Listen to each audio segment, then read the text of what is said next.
Hello everyone, welcome to my YouTube channel. तो आज हम बिहार दरोगा के मोस्ट एक्सपेक्टेड क्वेश्चन के साथ हैं और जिसमें 700 क्वेश्चन दिए हुए हैं और ये प्रकाशित किया गया है खान ग्लोबल स्टडीज़ के द्वारा बाय खान सर। ओके, जिसमें हम 1 से 100 तक क्वेश्चन आज करेंगे, फिर हम नेक्स्ट वीडियो में 100 से 200 तक के क्वेश्चन को डिस्कशन करेंगे और ऐसे ही हम आगे वीडियो में सभी क्वेश्चन को कंप्लीट करेंगे। तो चलिए देर नहीं करते हैं और ये सभी के सभी प्रश्न मैं एक बार और बताना चाहती हूँ कि बिहार दरोगा प्लस बिहार पुलिस के लिए भी रामबाण साबित होने वाला है, क्योंकि खान सर के द्वारा प्रकाशित किया गया बिहार दरोगा 2026 को टारगेट में लेते हुए पूरे 700 प्रश्न इसमें दिए हुए हैं विद डिस्कशन। ओके, तो चलिए देर नहीं करते हैं, क्वेश्चन की तरफ अब हम आगे बढ़ते हैं। मोस्ट एक्सपेक्टेड क्वेश्चन में सबसे पहला हमारा क्वेश्चन देश, राजधानी और मुद्रा से यहाँ पे संबंधित दिया हुआ है। देश दिया है और उसे मैच करना उसकी राजधानी और मुद्रा से। तो सबसे पहले बात करते हैं सूरीनाम की, तो क्या हो जाएगा? पारा मारीबो हो जाएगा। सर्बिया की बात करें तो वहाँ की मुद्रा सर्बियाई दिनार हो जाएगा, राजधानी बेलग्रेड हो जाएगी। कनाडा की बात करें तो कनाडाई डॉलर हो जाएगा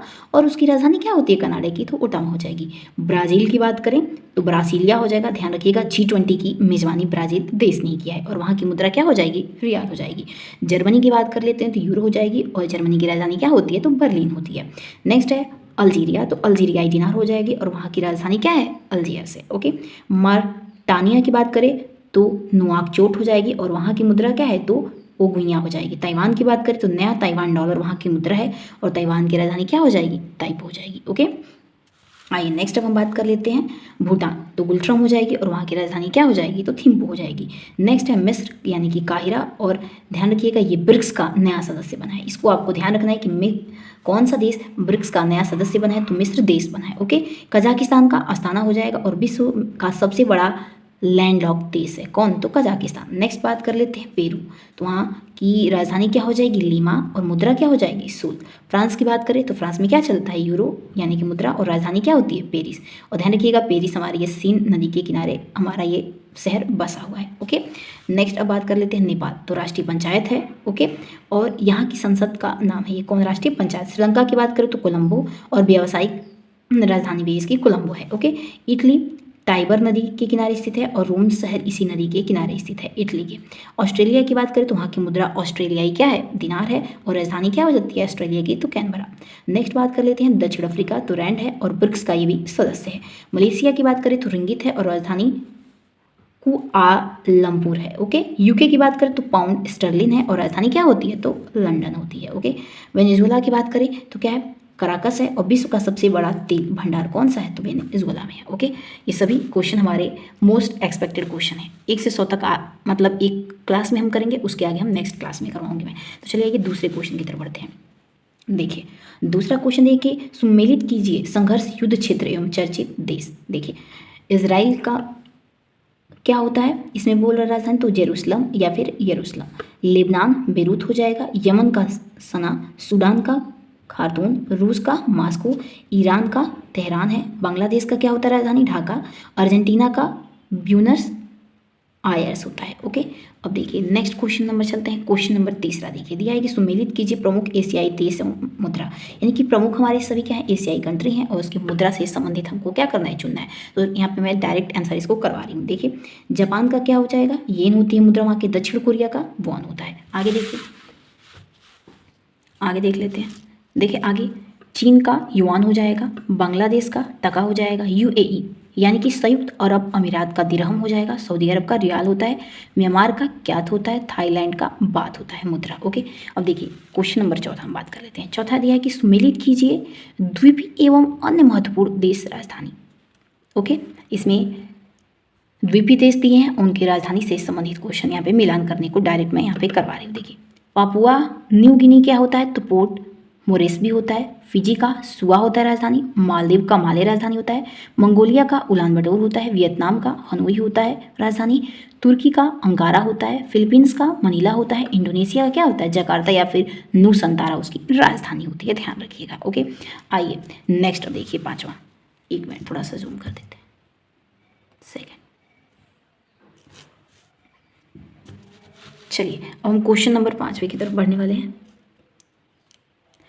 देखिए पांचवा क्या दिया है? पांचवा देखिए एक तरफ देश और दूसरी तरफ क्या दिया है? ये भी राजधानी दिया है। तो ध्यान रखिएगा घाना की राजधानी क्या होती है?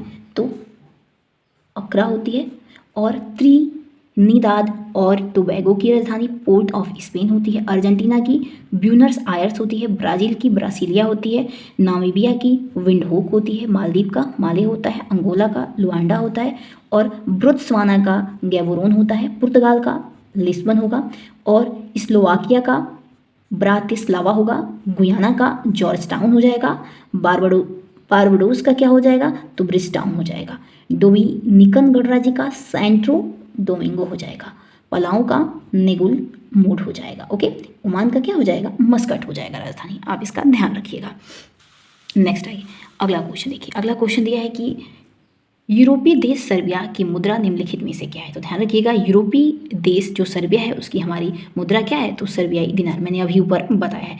और राजधानी की बात कर लेते हैं सर्बिया की, तो बेलग्रेड होती है। किसकी राजधानी, तो सर्बिया की। ओके, नेक्स्ट क्वेश्चन है कि कूटनीतिक कारणों से चर्चा में रहे कनाडा की मुद्रा क्या है। तो कनाडा की मुद्रा क्या होती है, तो कनाडाई डॉलर होती है। ओके, और कनाडा की राजधानी क्या होती है, तो ओटावा हो जाएगी। ओके, नेक्स्ट क्वेश्चन देखते हैं। देखिए, अगला क्वेश्चन है कि G20 सम्मेलन की मेजबानी करने वाला ब्राजील की राजधानी क्या है। तो ध्यान रखिएगा कि G20, ये भी पूछ सकता है कि G20 की मेजबानी कौन सा देश की है, तो ब्राजील आप बताएंगे। और उसकी राजधानी क्या है, तो ब्रासीलिया हो जाएगी। और ब्राजील की मुद्रा क्या होती है, तो रियाल होती है। इसका ध्यान रखिएगा। आइए नेक्स्ट क्वेश्चन चलते हैं। चलिए, अगला क्वेश्चन क्या दिया देखते हैं। चलिए नेक्स्ट क्वेश्चन देखने वाले हैं। अगला क्वेश्चन दिया है कि यूरोपीय शक्ति जर्मनी की मुद्रा क्या है। तो ध्यान रखिएगा, तो ऑप्शन बड़ी करेक्ट हो जाएगा, यानी कि जर्मनी की मुद्रा यूरो होती है। नेक्स्ट क्वेश्चन आगे दिया है कि अफ्रीकी देश अल्जीरिया की मुद्रा क्या है। तो ध्यान रखिएगा, अल्जीरियाई दिनार हो जाएगी। ओके, नेक्स्ट क्वेश्चन आगे हमारा दिया है कि मॉरिटानिया की राजधानी निम्नलिखित में से क्या है। तो ध्यान रखिएगा, नुआकचोट है मॉरिटानिया की दिनार। ओके, मॉरिटानियाई दिनार की राजधानी पूछा है, तो ध्यान रखिएगा नुआकचोट है। ओके, और इसकी राजधानी नुआकचोट हो जाएगी। अगला क्वेश्चन देखिए क्या दिया है, चीन के साथ तनाव के कारण खबरों में रहे ताइवान की मुद्रा क्या है। तो ध्यान रखिएगा, ताइवान की मुद्रा नया ताइवान डॉलर है। ऑप्शन नंबर 20 में राइट आंसर हो जाएगा। नेक्स्ट क्वेश्चन देखिए, अगला दिया है भारत के पड़ोसी देश भूटान की मुद्रा का नाम क्या है। तो भूटान की मुद्रा क्या है, गुलट्रम हो जाएगी। ऑप्शन नंबर बी करेक्ट हो जाएगा। और ध्यान रखिएगा, भूटान की राजधानी क्या हो जाएगी, तो थिम्पू हो जाएगी। ओके, नेक्स्ट क्वेश्चन देख लेते हैं। अगला क्वेश्चन दिया है हमारा आगे कि ब्रिक्स का नया सदस्य बना मिस्र की राजधानी क्या है। ध्यान रखिएगा, ये भी पूछा जाता है कि ब्रिक्स का नया सदस्य कौन देश बना है, तो आप मिस्र बताएंगे। अब मिस्र की राजधानी पूछ रहा है, तो क्या बताएंगे, मिस्र की राजधानी काहिरा हो जाएगी। ओके, अगला क्वेश्चन है कि मध्य एशियाई देश कजाकिस्तान की राजधानी क्या है। ध्यान रखिएगा, कजाकिस्तान की राजधानी क्या होती है, तो अस्ताना हो जाएगी। और कजाकिस्तान की मुद्रा पूछेगा तो तेंगे हो जाएगा। ओके, नेक्स्ट क्वेश्चन है कि पेरू की राजधानी क्या है। तो ध्यान रखिएगा, पेरू की राजधानी हमारी लीमा होती है। और पेरू की मुद्रा क्या होती है, तो सोल होती है। ओके, नेक्स्ट क्वेश्चन देखते हैं। अगला क्वेश्चन है कि फ्रांस की राजधानी पेरिस है, इसकी मुद्रा क्या है। तो ध्यान रखिएगा, क्या है, यूरो है। Option number B right answer हो जाएगा। नेक्स्ट क्वेश्चन ये कि नेपाल की राजधानी काठमांडू है, यहाँ का संसद का नाम क्या है। तो यहाँ के संसद का नाम क्या हो जाएगा, तो राष्ट्रीय पंचायत हो जाएगा। ओके, नेक्स्ट क्वेश्चन है कि आर्थिक संकट से उभरी श्रीलंका की व्यावसायिक राजधानी कौन सी है। तो उसकी राजधानी क्या है, श्रीलंका की राजधानी कोलंबो है। ओके, अगला क्वेश्चन है कि इटली की राजधानी रोम है, यह किस नदी के किनारे बसा है। ध्यान रखिएगा, इटली की राजधानी क्या होती है, तो यहाँ दिया हुआ है रोम होती है। और पूछ रहा है कि किस नदी के किनारे बसा है, तो टाइबर नदी के। और इटली की मुद्रा क्या है, तो यूरो होती है। इसका भी आप ध्यान रखिएगा, इटली की मुद्रा क्या हो जाएगी, तो यूरो हो जाएगी। ओके, तो चलिए नेक्स्ट देखिए, अगला हमारा जो क्वेश्चन है सुमेलित करना है इसमें प्रमुख नदियां उद्गम स्थल की। कौन सी नदी का उद्गम स्थल क्या है, यानी कि कौन सी नदी किस स्थान से निकलती हैं। ठीक है, बात कर लेते हैं सबसे पहले गंगा की। तो ध्यान रखिएगा, गंगा गंगोत्री हिमनद से निकलती है। बात कर लेते हैं यमुना की, तो यमुना यमुनोत्री हिमनद से निकलती है। गोदावरी की बात करें तो त्र्यंबकेश्वर यानी कि नासिक से होकर निकलती है। कृष्णा नदी की बात करें तो महाबलेश्वर से होकर निकलती है, उद्गम स्थल है इनका। नर्मदा का उद्गम स्थल अमरकंटक हो जाएगा। ओके, अब हम नेक्स्ट देखिए आगे इसमें बात कर लेते हैं किसकी, सिंधु की। तो मानसरोवर झील यानी कि बेखर चू से निकलती है। महानदी की बात करें तो सिहावा रायपुर से निकलती है। ब्रह्मपुत्रा की बात करें तो चेमा युंगड़ू हिमनद से निकलती है। कौन, तो ब्रह्मपुत्र। ओके, नेक्स्ट आइए अगला क्वेश्चन देखिए। अगला क्वेश्चन देखिए, इसको भी सुमेलित करना है भाई, इसको भी। भारत की प्रमुख झीलों एवं राज्य की, भारत की जो प्रमुख झीलें हैं वो किस राज्य में अवस्थित हैं या फिर स्थित हैं, उससे संबंधित यहाँ पे क्वेश्चन दिया हुआ है। देखिए, सबसे पहले बात कर लेते हैं चिल्का झील की। तो ध्यान रखिएगा, चिल्का झील ये उड़ीसा में स्थित है और ये सबसे बड़ी खारे पानी की लैगुर झील है। इसको भी आप ध्यान रखिएगा कि सबसे बड़ी खारे पानी की लैगुर झील कौन सी है, तो चिल्का झील है। और कहाँ स्थित है, तो उड़ीसा में है। अगला है कि लोकटक झील, तो कहाँ पर स्थित होता है, यह है तो मणिपुर में, और तैरता हुआ पार्क केबुल लामजाओ है। ध्यान रखिएगा, जो लोकटक झील है मणिपुर में, इसी में तैरता हुआ पार्क है। तैरता हुआ पार्क कौन है, तो केबुल लामजाओ स्थित है। ओके, लोकटक झील में। अगला है बुलर झील, तो ध्यान रखिएगा बुलर झील ये जम्मू कश्मीर में स्थित है और ये मीठे पानी की सबसे बड़ी झील है। भी पूछा जा सकता है कि मीठे पानी की सबसे बड़ी झील कहाँ स्थित है, तो जम्मू कश्मीर में। और किस झील में है, तो ध्यान रखिएगा बुलर झील में है। ओके, अगला है कि वेवनाड झील, तो ध्यान रखिएगा वेवनाड झील हमारा ये केरल राज्य में स्थित है और भारत की सबसे लंबी झील है। ये भी पूछा जा सकता है कि भारत की सबसे लंबी झील कौन सी है, तो अब क्या बताएंगे, भारत की सबसे लंबी झील हमारी वेवनाड झील है जो कि केरल में स्थित है। अगला है सांबर झील, सांबर हमारा ये राजस्थान में स्थित है और अंतर्देशीय खारे पानी की ये क्या है, झील है। नेक्स्ट है लोनार झील, तो ये महाराष्ट्र में स्थित है और ये क्रेटर झील इसका दूसरा नाम है। अगला है पेंगोंग सो झील कहाँ पर है, तो लद्दाख में है। और ध्यान रखिएगा यहाँ पे 3 इडियट्स फिल्म वाली झील है, यानी कि जो 3 इडियट मूवी है आमिर खान की, यहाँ पे ये शूटिंग हुई है। कौन सी झील के किनारे, तो पेंगोंग सो के किनारे, और ये लद्दाख में स्थित है। ओके, नेक्स्ट अब हम आगे बात करते हैं पुलिकट झील की। तो ध्यान रखिएगा पुलिकट झील ये आंध्र प्रदेश एवं तमिलनाडु के सीमा पर है। ध्यान रखिएगा पुलिकट झील। अब आइए अगला 23वां क्वेश्चन देखिए इसमें भी मिलान करना है, यानी कि सुमेलित कीजिए बोला है। जलप्रपात, झरना एवं संबंधित नदी, यानी कि जलप्रपात किस नदी के किनारे स्थित है पूछा इसमें। अब हम बात कर लेते हैं, पहला है जोग या फिर उसको क्या बोलेंगे, गरसोप्पा जलप्रपात। ये कहाँ पर स्थित है, तो शरावती नदी के तट पर स्थित है और किस राज्य में, तो कर्नाटक में। नेक्स्ट अब हम बात कर लेते हैं धुआंधार जलप्रपात की। ध्यान रखिएगा धुआंधार जलप्रपात हमारी नर्मदा नदी पर स्थित है और ये कहाँ पर पड़ता है, तो मध्य प्रदेश के जबलपुर में ये स्थित है। अब बात कर लेते हैं शिव समुद्रम जलप्रपात की। तो ये ध्यान रखिएगा ये कावेरी नदी पर स्थित है और कहाँ पे, क से कावेरी और क से कर्नाटक, यानी कि कर्नाटक राज्य में स्थित है। अब बात करते थे हुंड्रू जलप्रपात की। तो ध्यान रखिएगा ये झारखंड के रांची शहर में स्थित है और स्वर्ण रेखा नदी पर ये स्थित है। ओके, अगला बात कर लेते हैं कि चूलिया जलप्रपात। तो च से चूलिया, च से चंबल नदी, ये स्थित है कहाँ पर, चंबल नदी पर, और ये कहाँ पर है, तो राजस्थान राज्य में है। इसका आप ध्यान रखिएगा। नेक्स्ट है चित्रकूट जलप्रपात। तो ध्यान रखिएगा ये इंद्रावती नदी पर स्थित है और इसे भारत का नियाग्रा भी कहते हैं। भारत का नियाग्रा किस जलप्रपात को कहते हैं, तो ध्यान रखिएगा चित्रकूट जलप्रपात को। नेक्स्ट है दूध सागर। ध्यान रखिएगा ये मांडवी नदी पर स्थित है और कहाँ पर, तो ये कर्नाटक और गोवा के सीमा रेखा पर स्थित है। नेक्स्ट है कुचिकल। तो ध्यान रखिएगा ये वराही नदी के किनारे स्थित है और भारत का सबसे ऊंचा झरना है। ध्यान रखिएगा ये इंपॉर्टेंट है, भारत का सबसे ऊंचा झरना है कौन, कुचिकल, और किस नदी पर है, तो वराही नदी पर है और ये इसकी ऊंचाई कितनी है, तो 455 मीटर इसकी ऊंचाई है। नेक्स्ट आइए अब हम अगला बात करने वाले हैं क्वेश्चन नंबर 24 की। तो देखिए क्वेश्चन नंबर 24 में भी क्या बोला है, सुमेलित कीजिए महत्वपूर्ण पर्वतीय दर्रे एवं स्थिति कि कौन से पर्वतीय दर्रे कहाँ पर स्थित है। सबसे पहले हम बात करने वाले हैं यहाँ पे आगे नाथुला दर्रा की। ओके, तो चलिए सबसे पहले नाथुला दर्रा की बात कर लेते हैं। तो देखिए नाथुला दर्रा कहाँ पर स्थित है, ध्यान रखिएगा नाथुला दर्रा ये सिक्किम राज्य में हमारा स्थित है। ओके, और ये भारत चीन व्यापार का मार्ग है। ओके, नेक्स्ट बात करते हैं रोहतांग दर्रा। तो ध्यान रखिएगा रोहतांग दर्रा हमारा ये हिमाचल प्रदेश में स्थित है और अटल टनल यहीं पर है। अटल टनल कहाँ पर स्थित, तो ध्यान रखिएगा हिमाचल में रोहतास दर्रे पर। नेक्स्ट है लिपुलेख दर्रा। तो ध्यान रखिएगा लिपुलेख दर्रा हमारा ये उत्तराखंड राज्य में स्थित है और ये मानसरोवर यात्रा मार्ग पर है। अब बात कर ले हैं सिपकीला दर्रा हिमाचल प्रदेश में है और ध्यान रखिएगा सतलुज नदी का ये प्रवेश द्वार है। नेक्स्ट है जोजिला दर्रा। तो ध्यान रखिएगा ये लद्दाख यानी कि जम्मू कश्मीर में स्थित है और श्रीनगर से लेह तक इसका मार्ग है। नेक्स्ट है बनिहाल दर्रा। तो ध्यान रखिएगा बनिहाल दर्रा जम्मू कश्मीर में स्थित है और ये पीर पंजाल और जोहार सुरंग भी इसी पर स्थित है। नेक्स्ट है पालघाट दर्रा। तो केरल में स्थित है और नीलगिरी और अन्नाई मलाई के बीच है, ध्यान रखिएगा। नेक्स्ट है थालघाट महाराष्ट्र में स्थित है मुंबई नासिक मार्ग पर। आइए अब अगले प्रश्न की तरफ बढ़ते हैं। देखिए अगला क्वेश्चन क्या है, अगला क्वेश्चन देखिए आगे दिया है कि विश्व का सबसे बड़ा नदी डेल्टा कौन सा है। तो ध्यान रखिएगा सुंदरबन डेल्टा है, तो ऑप्शन नंबर बी करेक्ट हो जाएगा। ध्यान रखिएगा सुंदरबन डेल्टा हमारा ये गंगा ब्रह्मपुत्र द्वारा निर्मित होता है और ये बंगाल की खाड़ी में जाकर गिरता है, तो ये ऑप्शन बंगाल की खाड़ी में ही बनता है, तो ऑप्शन नंबर बी करेक्ट हो जाएगा। ओके, नेक्स्ट है भारत की किस नदी को दक्षिणी गंगा या वृद्ध गंगा कहा जाता है। ध्यान रखिएगा वृद्धगंगा या फिर दक्षिणी गंगा किसे कहा जाता है, तो ध्यान रखिएगा गोदावरी को कहा जाता है। और ये प्रायद्वीपीय भारत की सबसे लंबी नदी है। पूछा जा सकता है कि प्रायद्वीपीय भारत की लंबी नदी, तो गोदावरी बताएंगे। वृद्धगंगा तो भी गोदावरी, और दक्षिण की गंगा तो भी गोदावरी बताएंगे। नेक्स्ट इसमें देखिए अगला क्वेश्चन है, पक्षीपथ डेल्टा यानी कि बर्ड्स फूट डेल्टा बनाने के लिए विश्व का कौन सा नदी प्रसिद्ध है, तो ध्यान दीजिएगा ऑप्शन नंबर हमारा इसमें बी करेक्ट हो जाएगा, यानी कि मिसिसिपी नदी। ऑप्शन नंबर ये कहाँ पर पड़ता है, तो ध्यान रखिएगा ये यूनाइटेड स्टेट ऑफ अमेरिका में पड़ता है, यानी कि यूएसए में स्थित है। ओके, चलिए आइए नेक्स्ट क्वेश्चन देखते हैं।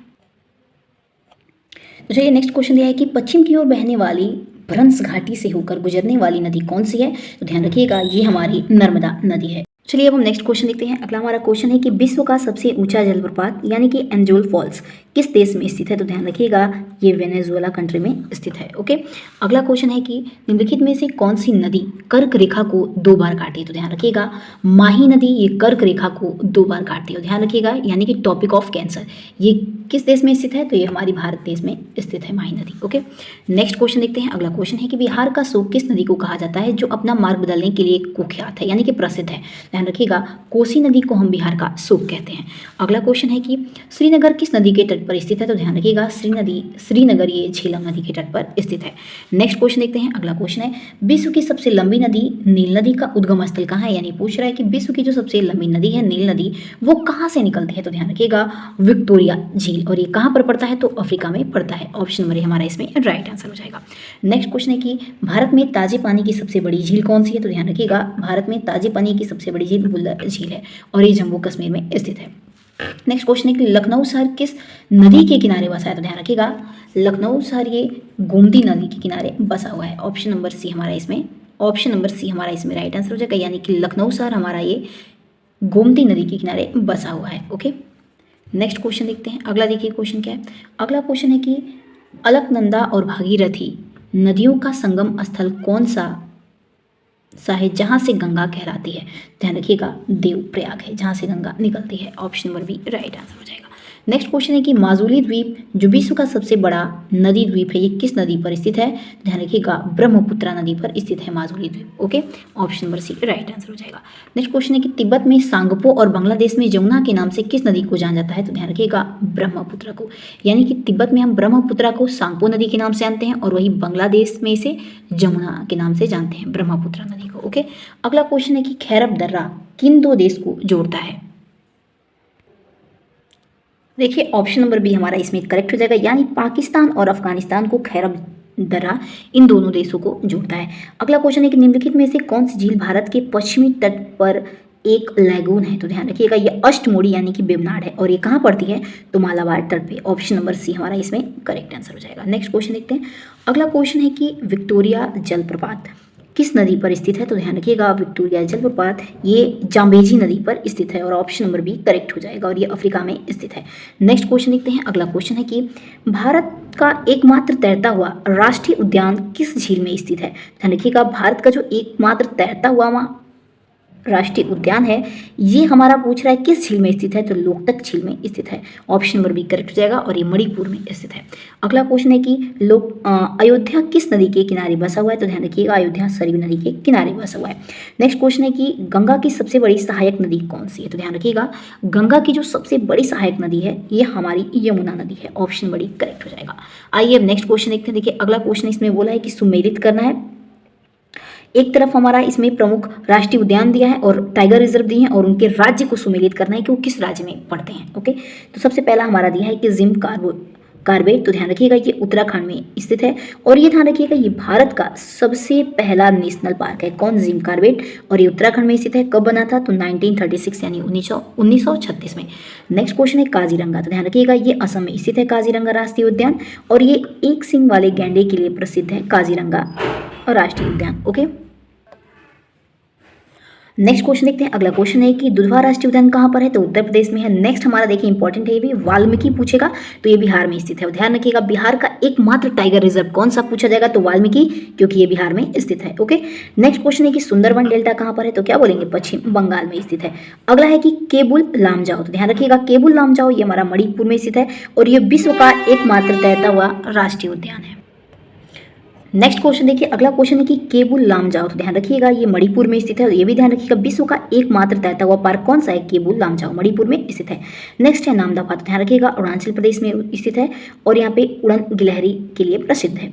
नेक्स्ट क्वेश्चन देखते हैं कंचनजंगा, तो ध्यान रखिएगा ये सिक्किम राज्य में स्थित है और ये बहुत ही इंपॉर्टेंट है, ये मिश्रित विश्व धरोहर यानी यूनेस्को के तहत ये शामिल भी है। एकमात्र कंचनजंगा है जो कि मिश्रित है यूनेस्को विश्व धरोहर में। ओके, और ये सिक्किम राज्य में पड़ता है। आइए अब अगला हमारा दिया है, इसको सुमेलित करना है। प्रमुख रिजर्व एवं राज्य से संबंधित इसमें दिया हुआ है कि कौन से रिजर्व किस राज्य में स्थित है। बात कर लेते हैं रणथंभौर की, तो ये हमारा कहाँ पर है, राजस्थान में। कान्हा रिजर्व कहाँ पर है, तो ये हमारे मध्य प्रदेश में है और ध्यान रखिएगा ये बारसिंघा के लिए क्या है, प्रसिद्ध है कान्हा। नेक्स्ट है गिर राष्ट्रीय उद्यान कहाँ पर है, तो गुजरात में स्थित है और ये एशियाई बब्बर शेर के लिए एकमात्र प्रसिद्ध घर है उन सब के लिए, बहुत ही ये भी इंपॉर्टेंट है। नेक्स्ट है ताडोबा अंधारी, तो ये महाराष्ट्र में है। बांदीपुर कर्नाटक में हो जाएगा। पेरियार केरल में है और ये हाथियों के लिए क्या है, प्रसिद्ध है रिजर्व। नेक्स्ट है सिमलीपाल, तो ध्यान रखिएगा ये उड़ीसा में स्थित है। देखिए नेक्स्ट अगला हमारा है नागार्जुन सागर श्रीशैलम, तो ध्यान रखिएगा ये आंध्र प्रदेश में स्थित है और क्षेत्रफल में सबसे बड़ा टाइगर रिजर्व कौन सा है, तो नागार्जुन सागर श्रीशैलम है, इसका भी ध्यान रखिएगा। नेक्स्ट हमारा अगला भी इसमें सुमेलित करने के लिए दिया है। इसमें पूछा है प्रजाति जंतु एवं उनका निवास स्थान की, कौन सी प्रजाति या फिर कौन सी जंतु कहाँ पर निवास करती है। बात कर लेते हैं एशियाई शेर की, तो ध्यान रखिएगा ये गिर रिजर्व में निवास करती हैं। कहाँ पर, तो गुजरात में। एक सींग वाले गैंडे, तो काजीरंगा असम में पड़ता है, वहाँ पे निवास करते हैं। ओलिव रिडले कछुआ, तो गहिरमाथा में, और गहिरमाथा कहाँ पर है, तो ये हमारा उड़ीसा में है। अगला है साइबेरियन सारस, तो केवला देवघाना और ये राजस्थान में है। नेक्स्ट है हंगुल, तो ध्यान रखिएगा दाची गांव के लिए प्रसिद्ध, दाची गांव में स्थित है और ये झारखंड में, जम्मू कश्मीर में पड़ता है। ओके, नेक्स्ट है डुगोंग, तो ध्यान रखिएगा डुगोंग कहाँ पर पाए जाते हैं, तो मन्नार की खाड़ी में और ये तमिलनाडु राज्य में स्थित है। अगला है जंगली गधे के लिए कौन सी जगह प्रसिद्ध है, तो कच्छ का रण प्रसिद्ध है। ओके, नेक्स्ट है चीता, तो ध्यान रखिएगा कूनो नेशनल पार्क, कूनो कहाँ पर है, तो मध्य प्रदेश में पड़ता है। ओके, आइए नेक्स्ट क्वेश्चन की तरफ बढ़ते हैं। देखिए अगला क्वेश्चन क्या है, अगला क्वेश्चन दिया है सुमेलित करना है। इसमें दिया है बायोस्फीयर रिजर्व से संबंधित, यानी कि कौन से बायोस्फीयर रिजर्व किस राज्य में पड़ते हैं। सबसे पहले देख लेते हैं नीलगिरी, ध्यान रखिएगा नीलगिरी तमिलनाडु, केरल, कर्नाटक, ये तीनों राज्य में स्थित है। ओके, यानी कि तीनों राज्य में फैला हुआ है और ये ध्यान रखिएगा भारत का पहला बायोस्फीयर रिजर्व है। कौन सा, तो नीलगिरी। कब बना था, 1986 यानी 1986 में। नेक्स्ट बात कर लेते हैं नंदा देवी, तो ये उत्तराखंड में स्थित है। नोकरेक की बात कर लेते हैं। नोकरेक बायोस्फीयर रिजर्व कहाँ पर है, तो मेघालय में है। ग्रेट निकोबार बायोस्फीयर रिजर्व कहाँ पर है, तो अंडमान निकोबार में है। पंचमढ़ी की बात करें तो मध्य प्रदेश में होगा और शीत मरुस्थल हिमाचल प्रदेश में है। मन्नार की खाड़ी की बात करें तो तमिलनाडु में है और मानस हमारे असम में स्थित है। ओके, आइए अब हम यहाँ से क्वेश्चन देखने वाले हैं। देखिए अगला क्वेश्चन दिया है कि भारत में प्रोजेक्ट टाइगर की शुरुआत किस वर्ष हुई थी, तो ध्यान रखिएगा 1973 में, यानी कि ऑप्शन नंबर भी करेक्ट हो जाएगा। नेक्स्ट क्वेश्चन है कि वर्तमान में भारत का सर्वाधिक बाघ किस राज्य में है, जिसे टाइगर स्टेट भी कहा जाता है। ध्यान रखिएगा सर्वाधिक हमारे टाइगर मध्य प्रदेश में स्थित है, तो ऑप्शन नंबर सी करेक्ट हो जाएगा। नेक्स्ट क्वेश्चन है कि भारत का सबसे बड़ा राष्ट्रीय उद्यान कौन सा है, तो ध्यान रखिएगा अभी बताएं, ऑप्शन नंबर बी करेक्ट हो जाएगा। हेमिस नेशनल पार्क ये भारत का सबसे बड़ा राष्ट्रीय उद्यान है। अगला क्वेश्चन है साइलेंट वैली राष्ट्रीय उद्यान किस राज्य में स्थित है, तो ध्यान रखिएगा ये केरल में स्थित है और ये जैव विविधता के लिए प्रसिद्ध है। ऑप्शन नंबर इसमें हमारा ये राइट आंसर हो जाएगा। ओके, नेक्स्ट क्वेश्चन है फूलों की घाटी नेशनल पार्क कहाँ स्थित है, तो ध्यान रखिएगा फूलों की घाटी ये उत्तराखंड में स्थित है। Option number D correct answer हो जाएगा। नेक्स्ट क्वेश्चन है भारत का 54वां नवीनतम यानी कि जो नया बनाया गया है टाइगर रिजर्व धौलपुर करौली किस राज्य में स्थित है। ध्यान रखिएगा ये बहुत ही इंपॉर्टेंट है। भारत का 54वां पूछेगा तो किसको बताएंगे, धौलपुर करौली, और ये किस राज्य में स्थित है पूछेगा तो क्या बताएंगे, ऑप्शन नंबर बी करेक्ट हो जाएगा, ये राजस्थान में स्थित है। और देखिए ये भी इंपॉर्टेंट है कि रानी दुर्गावती यानी कि एमपी और धौलापुर करौली हालिया जुड़ाव यानी कि हाल ही में भी क्या है, जुड़े गए हैं। रानी दुर्गावती पूछेगा तो मध्य प्रदेश मारेंगे, धौलपुर करौली पूछेगा तो राजस्थान में मारेंगे। ओके, आइए अगले क्वेश्चन की तरफ बढ़ते हैं। देखिए अगला क्वेश्चन क्या है, अगला क्वेश्चन देखिए आगे दिया हुआ है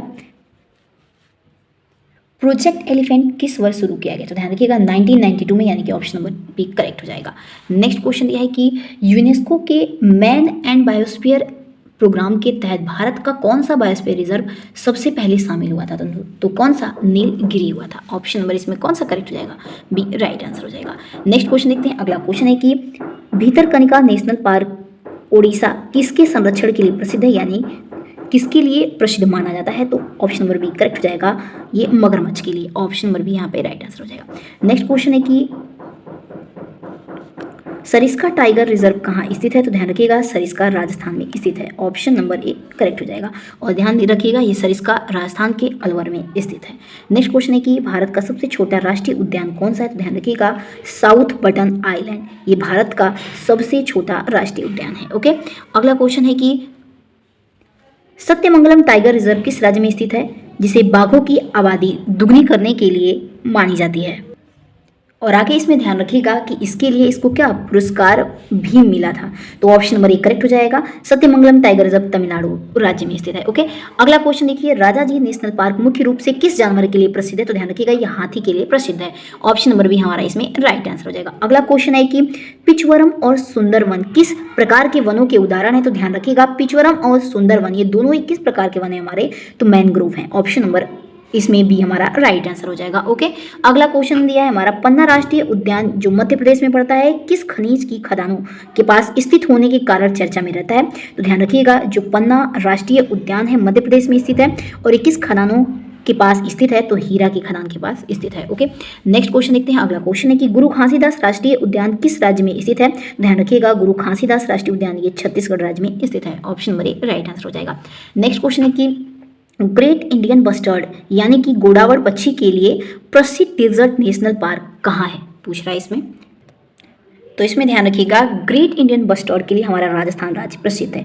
तो इसमें ऑप्शन नंबर बी करेक्ट हो जाएगा। और राजस्थान के जैसलमेर और बाड़मेर में सबसे अधिक ग्रेट इंडियन बस्टर्ड पाए जाते हैं। ओके, ये हमारे पक्षी हैं। नेक्स्ट क्वेश्चन है कि निम्नलिखित में से कौन सा एक मैरीन यानी कि समुद्री नेशनल पार्क है? तो ध्यान रखिएगा मन्नार की खाड़ी हमारी एक समुद्री पार्क के अंतर्गत आती है। नेक्स्ट है पिन वैली नेशनल पार्क कहाँ पर स्थित है? तो ध्यान रखिएगा पिन वैली हमारे हिमाचल प्रदेश में स्थित एक नेशनल पार्क है।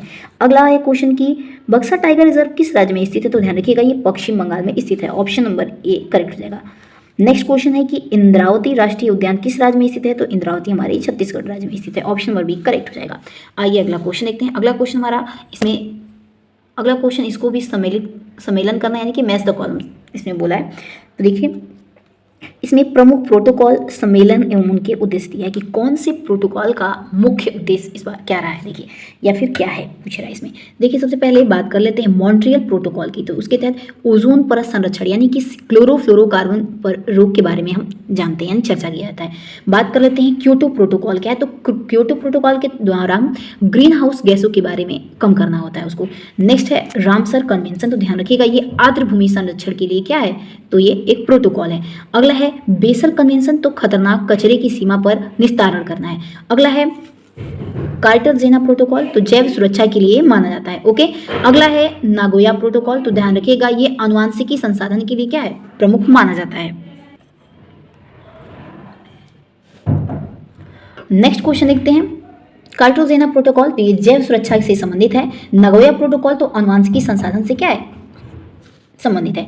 अगला है UNCCD। तो ये मरुस्थलीकरण को रोकना है। नेक्स्ट है वियना कन्वेंशन। तो ध्यान रखिएगा ओजोन संरक्षण के लिए माना जाता है। ओके, आइए नेक्स्ट क्वेश्चन देखते हैं। अगला क्वेश्चन देखिए इसमें भी इसमें सुमेलित करने के लिए बोला है और ध्यान रखिएगा सभी इसमें आमने सामने आंसर दिए हुए हैं। देखिए इसमें बोला है कि नाम, वर्ष और स्थान को क्या करना है? सुमेलित करना है।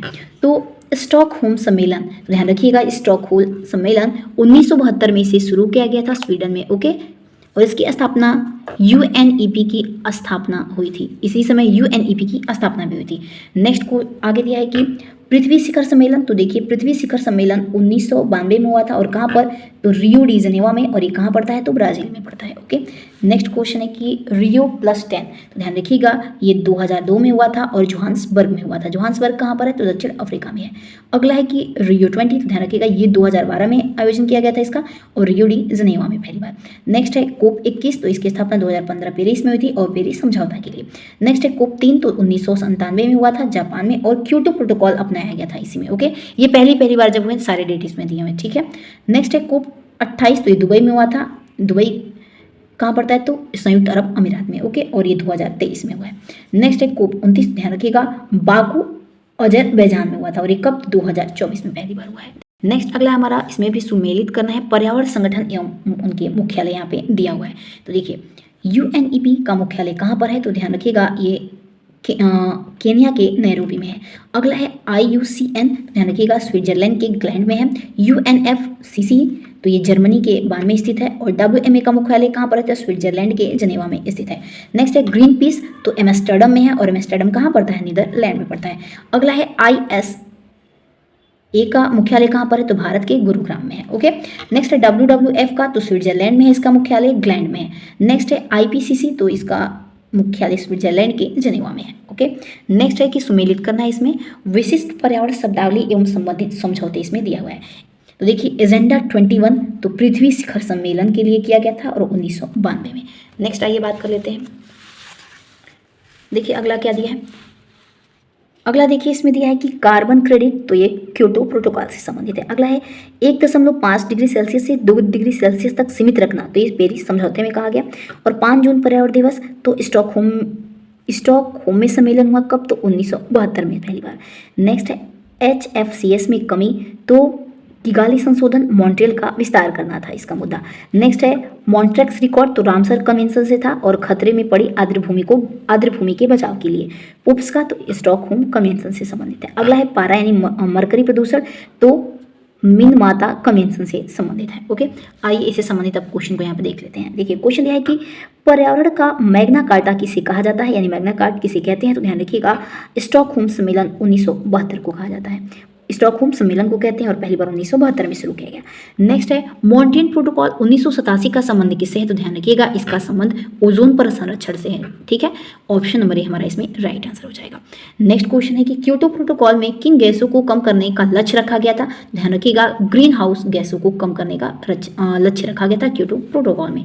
अगला है कि रामसर कन्वेंशन के तहत भारत में सर्वाधिक साइट किस राज्य में है, तो ध्यान रखिएगा रामसर कन्वेंशन के तहत भारत में सर्वाधिक साइट किस राज्य में है तो तमिलनाडु राज्य में है। ओके, और जनवरी 2024 तक के आंकड़ों के अनुसार इसमें दिया गया, ये भी ध्यान रखिएगा। नेक्स्ट क्वेश्चन देखते हैं। अगला है 1992 के पृथ्वी शिखर सम्मेलन में किस दस्तावेज पर हस्ताक्षर किए गए, तो ध्यान रखिएगा एजेंडा 21 पर हस्ताक्षर किए गए। अगला है कि रेड डाटा बुक जिसमें लुप्तप्राय प्रजातियों की सूची होती है, कौन जारी करता है तो ध्यान रखिएगा। और रेड डाटा बुक पूछ रहा है किसके द्वारा जारी किया जाता है तो IUCN के द्वारा, ऑप्शन नंबर बी करेक्ट हो जाएगा, यानी कि international union for conservation of nature के द्वारा ये रेड डाटा बुक जारी किया जाता है, ध्यान रखिएगा इसका। ओके, नेक्स्ट क्वेश्चन है कि अंतर्राष्ट्रीय सौर गठबंधन यानी कि ISA का शुभारंभ किन दो देशों ने मिलकर किया है तो ऑप्शन नंबर बी करेक्ट हो जाएगा, भारत और फ्रांस, इन दोनों ने मिलकर किया है, ध्यान रखिएगा। अगला क्वेश्चन देखिए, अगला क्वेश्चन है कि ओजोन दिवस कब मनाया जाता है तो ध्यान रखिएगा ओजोन दिवस हम हर वर्ष 16 सितंबर को मनाते हैं। अगला क्वेश्चन है कि किगाली संभवतः किन प्रोटोकॉल में संशोधन है तो ध्यान रखिएगा ऑप्शन नंबर बी करेक्ट हो जाएगा, यानी कि मॉन्ट्रियल प्रोटोकॉल में। तो चलिए हम नेक्स्ट क्वेश्चन देखते हैं। अगला है कि मिनमाता रोग किस धातु के प्रदूषण से होता है तो ध्यान रखिएगा पारा के प्रदूषण से कौन सा रोग होता है तो मिनमाता रोग होता है, इसका आप ध्यान रखिएगा। नेक्स्ट क्वेश्चन है कि ग्रीन मफलर किस प्रकार के प्रदूषण से संबंधित है तो ग्रीन मफलर ये ध्वनि प्रदूषण से संबंधित है। Okay, option number B correct हो जाएगा। नेक्स्ट क्वेश्चन है कि कोप यानी कि कॉन्फ्रेंस ऑफ पार्टीज का संबंध किस संस्था से तो ध्यान रखिएगा UNFCCC से, यानी कि जलवायु परिवर्तन पर संयुक्त राष्ट्र फ्रेमवर्क से, ऑप्शन नंबर एक करेक्ट हो जाएगा। नेक्स्ट क्वेश्चन है कि भारत ने किस वर्ष तक नेट जीरो कार्बन उत्सर्जन का लक्ष्य रखा है तो 2070 तक। Okay, option number D correct हो जाएगा। नेक्स्ट क्वेश्चन है कि साइट्स समझौता किससे संबंधित है तो साइट समझौता ध्यान रखिएगा ये वन्य जीवों और वनस्पति के अवैध व्यापार पर रोक लगाने वाला समझौता है, ऑप्शन नंबर बी करेक्ट हो जाएगा। नेक्स्ट क्वेश्चन है कि राष्ट्रीय हरित अधिकरण यानी कि NGO आईसीजीटी की स्थापना भारत में किस वर्ष की गई थी? तो 2010 में की गई थी। ऑप्शन नंबर बी करेक्ट हो जाएगा। नेक्स्ट क्वेश्चन है कि बेसल कन्वेंशन का मुख्य उद्देश्य क्या है? तो ध्यान रखिएगा, बेसल कन्वेंशन का जो मुख्य उद्देश्य है ऑप्शन नंबर बी खतरनाक कचरे से है। नेक्स्ट क्वेश्चन है कि कार्बन टैक्स लगाने वाला विश्व का पहला देश कौन सा था? तो कार्बन टैक्स लगाने वाला विश्व का सबसे पहला देश फिनलैंड था। Option number B right answer हो जाएगा। नेक्स्ट क्वेश्चन देखते हैं, रियो प्लस 20 2012 में सम्मेलन का शीर्ष दस्तावेज क्या था? यानी कि जो रियो 20 सम्मेलन 2012 में किया गया था उसका पूछ रहा है शीर्ष क्या था, यानी एम क्या था? तो ऑप्शन नंबर बी करेक्ट हो जाएगा, द फ्यूचर वी वांट था। Okay, option number B correct हो जाएगा। नेक्स्ट क्वेश्चन है कि ग्लोबल वार्मिंग के लिए जिम्मेदार प्रमुख गैस कौन सी है? तो ग्लोबल वार्मिंग के लिए प्रमुख हमारी ये जिम्मेदार गैस CO2 यानी कि कार्बन डाइऑक्साइड है। अगला क्वेश्चन है कि इको मार्क किन भारतीय उत्पादों को दिया जाता है? तो ध्यान रखिएगा, इको मार्क हम जो पर्यावरण के प्रति मैत्रीपूर्ण होते हैं उसे देते हैं। ऑप्शन नंबर हमारा सी इसमें राइट आंसर हो जाएगा। ओके, आइए नेक्स्ट क्वेश्चन की तरफ बढ़ते हैं। देखिए अगला क्वेश्चन क्या है। अगला क्वेश्चन हमारा दिया है कि विश्व आर्द्र भूमि दिवस कब मनाया जाता है? दिया है यहाँ पे। तो देखिए वर्ल्ड वेटलैंड डे हम कब मनाते हैं? तो ध्यान रखिएगा 2 फरवरी को मनाया जाता है। ओके, ऑप्शन नंबर इसमें ए राइट आंसर हो जाएगा। ध्यान रखिएगा ये रामसर कन्वेंशन की याद में हम मनाते हैं world wetland. Okay, next question देखिए, अगला हमारा जो भी इसमें क्वेश्चन दिया है ये किससे संबंधित है? एक तरफ हमारा क्या दिया है कि विश्व की प्रमुख अस्थानांतरित कृषि यानी कि वर्ल्ड शिफ्टिंग कल्टीवेशन दिया है, और एक तरफ वो किस देश से संबंधित है उनका तथ्य क्या है। ठीक, आइए देखते हैं। तो सबसे पहले हम बात कर लेते हैं यहाँ पे रेक कृषि ये किस देश से संबंधित है? तो ध्यान रखिएगा वियना से ये संबंधित है। बात कर लेते हैं इसका तथ्य क्या है। ध्यान रखिएगा यह वियना और लाओस के पहाड़ी क्षेत्रों में की जाती है। बात कर लेते हैं तावी कृषि, तो ध्यान रखिएगा मेडागास्कर देश से संबंधित है और मेडागास्कर के वर्षा वनों को जलाकर की जाने वाली कृषि है। नेक्स्ट है मिल्पा, तो ध्यान रखिएगा मिल्पा ये हमारा मैक्सिको यानी कि मध्य अमेरिका में की जाती है, और ये युकाटन प्रायद्वीप और ग्वाटेमाला से प्रचलित है ये खेती। ओके, नेक्स्ट है चीना। चीना किस देश में कृषि की जाती है? चीना की चीना यानी कि चीना कृषि किस देश से संबंधित है? तो श्रीलंका से है, और इसका तथ्य क्या है? तो श्रीलंका के शुष्क क्षेत्रों में प्रचलित प्राचीन विधि है। बात कर लेते हैं लद्दाख की, तो इंडोनेशिया से है, और ये दक्षिणी पूर्व एशिया की सबसे प्रसिद्ध अस्थानांतरित कृषि है। नेक्स्ट है रोका, तो ब्राजील से संबंधित है और अमेजन बेसिन के क्षेत्र में की जाने वाली खेती है। नेक्स्ट है कैगिन, तो ध्यान रखिएगा ये फिलीपींस में की जाती है। फिलीपींस के अपलैंड क्षेत्रों में यानी कि ऊपरी इलाकों में यानी कि उछले सतहों पर की जाती है। मसूले की बात कर लेते हैं तो कांगो में की जाती है, और ये मध्य अफ्रीका के वन क्षेत्रों में। नेक्स्ट बात कर लेते हैं हुमा कृषि के बारे में, तो ये जावा इंडोनेशिया में की जाती है, और जावा द्वीप पर की जाने वाली ये क्या है? एक पारंपरिक कृषि है। नेक्स्ट बात कर लेते हैं तमाई, तो ये थाईलैंड में की जाती है और थाईलैंड के उत्तरी क्षेत्रों में की जाती है। तुंगिया की बात कर लें तो ये म्यांमार में की जाती है, और ये वर्मा म्यांमार की पहाड़ियों पर प्रचलित है। नेक्स्ट है कोनूनो, ये वेनेजुएला में की जाती है और दक्षिणी अमेरिका के उत्तरी भाग में की जाती है। नेक्स्ट है लोगन, ये पश्चिमी अफ्रीका में की जाती है और पश्चिमी अफ्रीका देशों में ये प्रचलित है। नेक्स्ट है नगासू, तो ये सूडान में की जाती है और सूडान के सवाना क्षेत्र में स्थित है। वाले भारत में अस्थानांतरित यानी कि शिफ्टिंग कल्टीवेशन इन इंडिया, यानी कि भारत में कौन कौन सी हमारी शिफ्टिंग कल्टीवेशन होती है और वो किस राज्य से संबंधित है। ठीक है, झूम की बात करें तो झूम खेती हमारी उत्तरी पूर्वी भारत में होती है, वेवरदाया मध्य प्रदेश में होती है, पुड़ू कहाँ पर होती है? तो आंध्र प्रदेश में, कुमारी पश्चिमी घाट में होती है, वालरे राजस्थान में की जाती है, और खील कृषि की बात करें तो हिमालयी क्षेत्र में, कुरुआ कृषि झारखंड में होती है, दीपा छत्तीसगढ़ के बस्तर में होती है, पामाडावी उड़ीसा में खेती होती है, और बत्रा की बात करें तो दक्षिणी पूर्व राजस्थान में, एरका की बात करें तो तमिलनाडु में की जाने वाली कृषि है, जरा एरका की बात करें तो दक्षिणी भारत पहाड़ी में, और पेड़ा की बात करें तो आंध्र प्रदेश में। ओके, पामलू की बात करें तो ये मणिपुर में। अब देखिए आगे यहाँ पे हमारा दिया हुआ है विश्व के प्रमुख घास के मैदान, ये इंपॉर्टेंट है, और वो किस देश में पड़ते हैं उनके तथ्य भी यहाँ पे दे रखे हैं। तो देखिए प्रेयरी की बात करें तो प्रेयरी ये USA और कनाडा के घास के मैदान इसमें होते हैं। USA और कनाडा में प्रेयरी घास के मैदान पाए जाते हैं। ये शीतोष्ण घास के मैदान है, रोटी की टोकरी ये कहलाते हैं, इनको रोटी की टोकरी भी कहते हैं। नेक्स्ट है पंपास, अर्जेंटीना और उरुग्वे में ऐसा घास के मैदान देखने को मिलेगा, और ये शीतोष्ण घास यहाँ के अल्फा घास पाई जाती है। नेक्स्ट है वेल्ड, और ये दक्षिणी अफ्रीका की घास है, और ये शीतोष्ण कटिबंधीय घास के मैदान है। नेक्स्ट बात कर लेते हैं डाउन्स, तो ये ऑस्ट्रेलिया के घास के मैदान को बोलते हैं, और ये मरे डार्लिंग्स बेसिन में स्थित शीतोष्ण प्रकार की क्या है? तो घास है। ओके, अगला है स्टेपी, तो ध्यान रखिएगा ये रूस और यूक्रेन की घास के मैदान यहाँ पे पाए जाते हैं, स्टेपी जैसे यूक्रेन और रूस में। बात कर लेते हैं तथ्य के बारे में, तो देखिए वृक्ष रहित विशाल शीतोष्ण घास के मैदान है। ओके, आइए अगला देख लेते हैं। अगला हमारा यहाँ पे दिया हुआ है कैटरबरी, तो ध्यान रखिएगा ये न्यूजीलैंड में ऐसे घास के मैदान पाए जाते हैं। पूछताछ हंगरी में पाए जाते हैं। लानोस वेनेजुएला में पाए जाते हैं। कैंपोस ब्राज़ील में पाए जाते हैं। ओके, और बात कर लेते हैं सवाना की, तो ये अफ्रीका में सवाना घास पाए जाते हैं। नेक्स्ट है मंचूरियन, तो चीन और मंगोलिया में। सेराडो, तो ब्राज़ील के ब्राज़ील के पठारी भाग में। नेक्स्ट है सेल्वास, तो अमेजन बेसिन में। पार्कलैंड की बात करें तो अफ्रीका और ऑस्ट्रेलिया में। ओके, अब आइए नेक्स्ट बात कर लेते हैं यहाँ पे हम भारत के वनस्पति और वृक्ष प्रजातियों के बारे में। तो ध्यान रखिएगा सुंदरी प्रजाति कहाँ पाई जाती है, तो सुंदरवन डेल्टा में, और यह ज्वारी वन होते हैं इसमें, ठीक, यानी कि मैंग्रोव वन पाए जाते हैं। बात करें देवदार की, तो हिमालय में पाए जाते हैं और ये 1500 से 2500 मीटर इनकी ऊंचाई होती है और ये एक शंकुधारी होते हैं। चंदन की प्रजाति की बात करें, चंदन के पेड़ तो कर्नाटक और तमिलनाडु में अधिकतर पाए जाते हैं और ये पर्णपाती वन होते हैं। साल की बात करें तो मध्य प्रदेश और छत्तीसगढ़ में पाए जाते हैं। सागवान की बात करें तो प्रायरी भी भारत में पाए जाते हैं। ओके, खेजड़ी की बात करें तो ये राजस्थान के शुष्क क्षेत्र में पाए जाते हैं। इसे थार का कल्प वृक्ष भी कहा जाता है, किसे, खेजड़ी को। नेक्स्ट है पलाश, तो यूपी, बिहार और एमपी में पाए जाते हैं। इसमें लाल फूलों के कारण जंगल में इसके थ्रू क्या लगता है, तो आग लग जाता है। ओके, महोगनी की बात करें तो पश्चिमी घाट में ये पाए जाते हैं और ये उष्णकटिबंधीय सदाबहार वन होते हैं ये। नेक्स्ट देख लेते हैं, अगला हमारा है कौन सी प्रजाति, तेंदू, तो मध्य भारत में पाई जाती है और इसके पत्तों की बीड़ी बनाई जाती है, ध्यान रखिएगा। शीशम की बात करें तो उत्तर भारत के मैदानों में पाई जाती है। फर्नीचर के लिए क्या है, शीशम प्रसिद्ध है। अगला है कि रोडोड्रेडोन, तो पूरी हिमालय में पाई जाती है। इसमें अल्पाइन वनस्पति बुरास का फूल होता है। सिंकोना की बात कर लें तो इसे कुनैन, यानी कि मलेरिया की दवा क्या होती है, कुनैन बनाई जाती है सिंकोना से, इसका आप ध्यान रखिएगा। और ये सदाबहार वनों में ही सिंकोना के पौधे नहीं वृक्ष पाए जाते हैं। अगला है खैर, तो कत्था उद्योग में इसका प्रयोग किया जाता है। सुलास की बात करें तो पश्चिमी घाट यानी कि नीलगिरी में अधिकतर ही पाए जाते हैं और नीलगिरी के अनाई मलाई की ऊंचाई पर पाए जाने वाला शीतोष्ण क्या है, ये वन है। ओके, तो चलिए दोस्तों, मिलते हैं अपने हम अगले वीडियो में। अगर वीडियो पसंद आए तो प्लीज़ इसे अधिक से अधिक लाइक एंड सब्सक्राइब जरूर करिएगा और जल्द ही हम मिलते हैं इसके पार्ट 2 में, यानी कि 100 से लेकर के 200 तक क्वेश्चन के साथ, क्योंकि अभी हमने 1 से लेकर के 99 तक क्वेश्चन किया है। 100 से 200 तक अगले वीडियो में देखेंगे। तब तक के लिए आप अपना ध्यान रखिएगा। जय हिंद, जय भारत।